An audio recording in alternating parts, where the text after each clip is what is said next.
Good morning. The video I am going to do today is probably best titled under a faith talk, but it's going to be a little bit of a different one than I would typically do. I wanted to share something with you that kind of blew my mind the other day when I was talking to my 11-year-old son. First I did get his permission to share this story.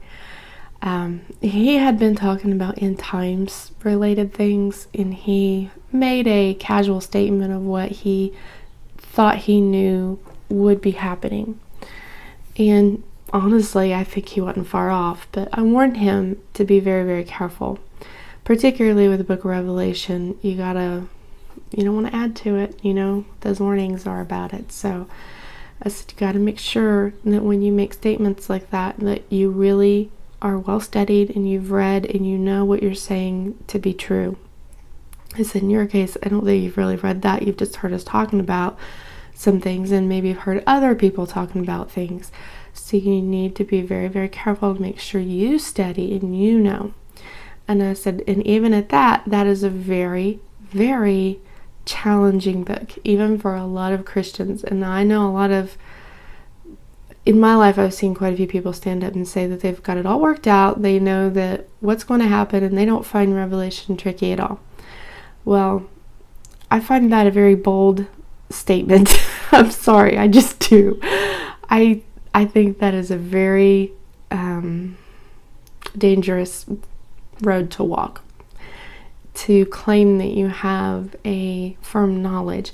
Now, that said, I do think there is some important information in that book, and I am not going to go getting into a bunch of doctrine today, especially not on end times doctrine. Definitely not going to go there right now.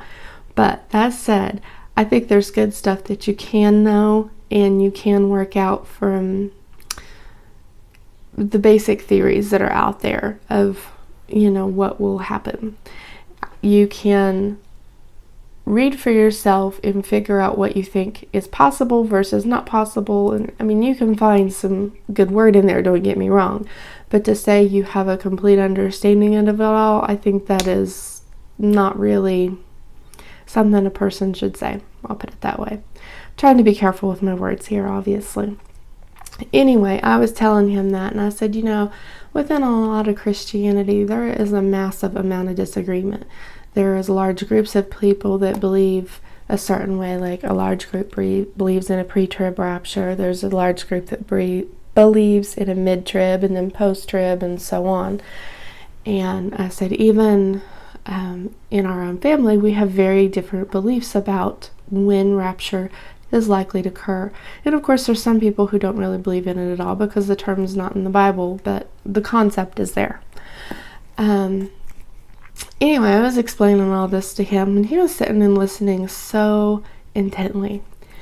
And I told him where we stand on it and where some of our family stands and so forth. I said, you have to really just read and study and pray with the discernment of the Holy Spirit. I said, you can't just listen to what everybody says about the Bible. Whether we're talking about Revelation or anything, it's really important that you read the Bible for yourself and pray over it with the discernment of the Holy Spirit as you read. That's something I believe strongly. And then he said what blew me away. He said, well, I guess you got to keep your clay wet. And I said, what? What are you talking about? The connections hadn't followed for me at all there. And keep in mind, he's dyslexic, so sometimes his wheels turn in a little different way than mine do. I said, what do you mean you have to keep your clay wet? And he said, what it sounds like to me, you're saying that when we read the Bible, he said, especially the Revelation book, he said, you got to keep your clay wet. You can't form a hard opinion like forming hard clay. He said, you got to keep your clay wet so God can still mold it and shape it. And I kind of sat there with my mouth hanging open for a second, and I'm like, that's deep out of an 11-year-old. Wow. He blew me away, and I had to kind of sit and ponder that for a while. I said, wow, yeah, you're right, absolutely right. You really do need to keep your clay wet. You need to be moldable and bendable, but not to the world. It really needs to be to the Father's will and to His shaping as He shapes our lives and makes us better.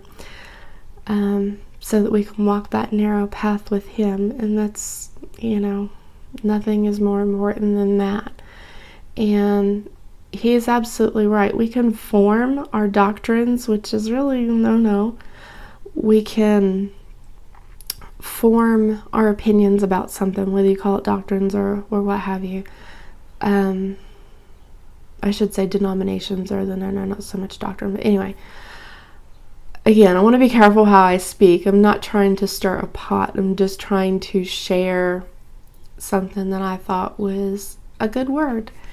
And He's right. You need to keep your clay wet for God to mold you and make you. And it reminded me of that song, Have Thine Own Way, that old hymn. I put it up on my computer here if you're not familiar with it. I'm very familiar with it from having grown up in a Baptist church as a young one. We sang this for the altar call all the time. Frequently. Have thine own way, Lord, have thine own way. Let me get to the right part here. Thou art the potter, and I am the clay. Mold me and make me after thy will, while I am waiting, yielded and still. And of course the hymn goes on, but that particular part I wanted to read to you because I thought it was beautiful and it fit so clearly what had been on my mind and heart there with what my son had said. That we need to make sure that we don't form our own opinions so firm and rigid that God can't mold us and make us. We need to be wet clay. And whether this is about end times books or any other books of the Bible or whatever, it doesn't really matter. We need to be a wet clay. So, as my son said, keep your clay wet so God can mold us and make us into what He wants us to be. Have a blessed day, guys.